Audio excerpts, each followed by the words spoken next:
I once had this nightmare. I'm standing in the middle of a deserted field full of landmines. In real life, I love to hike, but every time I want to go on a hike, it makes me nervous. I have this thought in the back of my mind that I might lose a limb. This underlying fear started 10 years ago after I met Muhammad, a cluster bomb survivor of the summer 2006 Israel-Hezbollah war in Lebanon. Muhammad, like so many other survivors all around the world, had to live through the horrifying repercussions of cluster munitions on a daily basis. When the one-month conflict started in Lebanon, I was still working at Agence France-Presse in Paris. I remember how I was glued to the screens, anxiously following the news.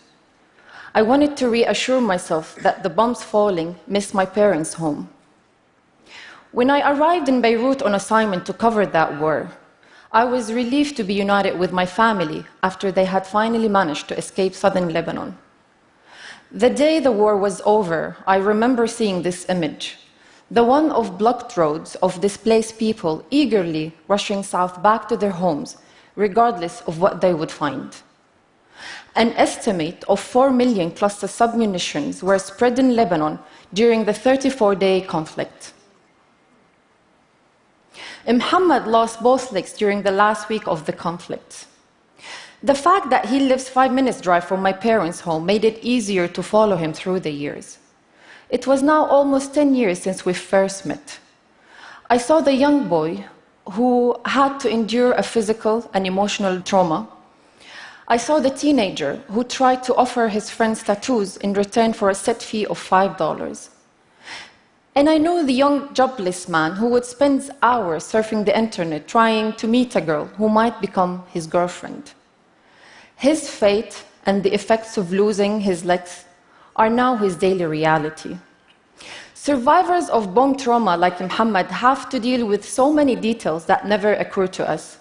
Who would have imagined that so many daily tasks we do or take for granted, such as going to the beach or even picking up something from the floor, would become sources of stress and anxiety? Well, that's what eventually became of Muhammad due to his inflexible prosthetic legs. 10 years ago, I had no clue what a cluster bomb was, nor its horrifying implications. I learned that this indiscriminate weapon was used in so many parts of the world and continues to kill on a regular basis without distinguishing between a military target or a child. I naively asked myself, but seriously, who made those weapons? And what for? Let me explain to you what a cluster bomb is. It's a large canister filled with bomblets. When it's dropped from the air, it opens up in mid-air to release hundreds of bomblets. They scatter around wide areas, and on impact, many fail to explode. Those unexploded ones end up just like landmines, sitting on the ground, waiting for their next target. If someone steps on them by accident or picks them up, they can explode. These weapons are extremely unpredictable, which makes the threat even bigger. One day, a farmer can work his land without a problem. The next day, he can make fire and burn some branches, and the submunitions close by could be set off because of the heat. The problem is children mistake those bomblets for toys because they can look like bouncy balls or soda cans. Being a documentary photographer, I decided to go back to Lebanon a few months after the conflict ended to meet cluster bomb survivors. And I met a few, Hussein and Rasha, who both lost a leg to a submunitions. Their stories are similar to so many other kids' stories across the world and are a testimony to the horrifying implications of the continuous use of such weapons. That's when I met Muhammad in January 2007. He was 11 years old, and I met him exactly 4 months after his accident. When I first saw him, he was going through painful physiotherapy to recover from his fresh wounds. Still under a shock at such a young age, Muhammad was struggling to get used to his new body. He would even wake up sometimes at night wanting to scratch his lost feet. What drew me closer to his story was my instant realization of the difficulties Muhammad was likely to face in the future. That what he has been suffering while adjusting to his injury at the age of 11 would increase manyfold. Even before his disability, Muhammad's life wasn't easy. He was born in the Rashidiyya camp for Palestinian refugees, and this is where he still lives. Lebanon hosts some 400,000 Palestinian refugees, and they suffer from discriminatory laws. They're not allowed to work in the public sector or practice certain professions, and are denied the right to own properties. This is one of the reasons why Muhammad doesn't really regret dropping out of school right after his injury. He said, "What's the point of a university degree when I can't find a job to start with?" Cluster bombs use create a vicious circle of impact on communities and not only on the lives of their victims. Many who get injured by this weapon drop out of school, can't find jobs, or even lose their jobs, therefore losing the ability to provide for their families. This is not to mention the continuous physical pain and the experiences of feeling isolated. These weapons affect the poorest of the poor.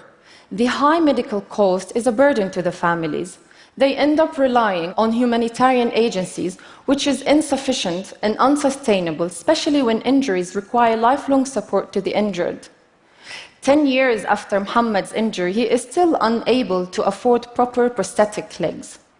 He is very cautious with his steps, as a couple of falls over the years brought him embarrassment amongst his friends. He joked that since he doesn't have legs, some days he tries to walk on his hands. One of the worst yet invisible impacts of the weapon is the psychological scars it leaves. In one of Muhammad's early medical reports, he was diagnosed with signs of PTSD. He suffered from anxiety, poor appetite, sleep disturbance, and showed signs of anger. The reality is Muhammad never receives proper help to fully recover. His current obsession is to leave Lebanon at any cost, even if it meant embarking on a hazardous journey along with refugees drifting towards Europe today through the Mediterranean. Knowing how risky such a journey would be, he said, "If I were to die on the way, it doesn't matter. To Muhammad, he is dead here anyway." Cluster bombs is a world problem, as this munition keeps destroying and hurting whole communities for generations to come. In an online interview with the director of the Mines Advisory Group, Jamie Franklin, he said, "The US forces dropped over 2 million tons of munitions over Laos. If they couldn't find their targets in Vietnam, there were free drop areas in Laos where planes would drop their loads before going back to base, because it's dangerous to land with loaded planes." According to the International Committee of the Red Cross, in Laos alone, one of the poorest countries in the world, 9 to 27 million unexploded submunitions remain. Some 11,000 people have been killed or injured since 1973. This lethal weapon has been used by over 20 states during armed conflicts in over 35 countries, such as Ukraine, Iraq, and Sudan. So far, 119 states have joined an international treaty banning cluster bombs, which is officially called the Convention on Cluster Munitions. But some of the biggest producers of cluster munitions, namely the United States, Russia, and China, remain outside of this life-saving treaty and continue to produce them, reserve the right to produce them in the future, keep those harmful weapons in their stockpiles, and even possibly use them in the future. Cluster bombs have reportedly been used most recently in the ongoing conflicts in Yemen and Syria.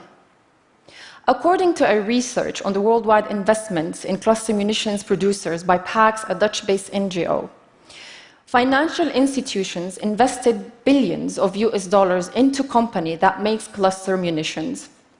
The majority of these institutions are based in countries that have not yet signed the Convention on Cluster Munitions. Getting back to Muhammad, in one of the few jobs he was able to find was picking lemons. When I asked him if it's safe to work in the field, he said, "I'm not sure." Research shows that cluster munitions often contaminate areas where agriculture is the main source of income. According to Handicap International research, 98% of those killed or injured by cluster munitions are civilians. 84% of casualties are males. In countries when these people have no choice but to work on those fields, they simply do it and risk it. Muhammad is the only male to 3 sisters. Culturally, he is expected to provide for his family, but he simply can't. He tried to have so many different jobs, but he couldn't keep any due to his physical disability and the less than friendly environment to people with disabilities, to say the least. It hurts him a lot when he goes out looking for a job and he's turned with a small amount of money paid to him out of pity.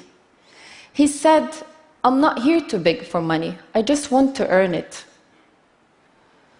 Muhammad today is 21 years old. He's illiterate and he communicates with voice messages.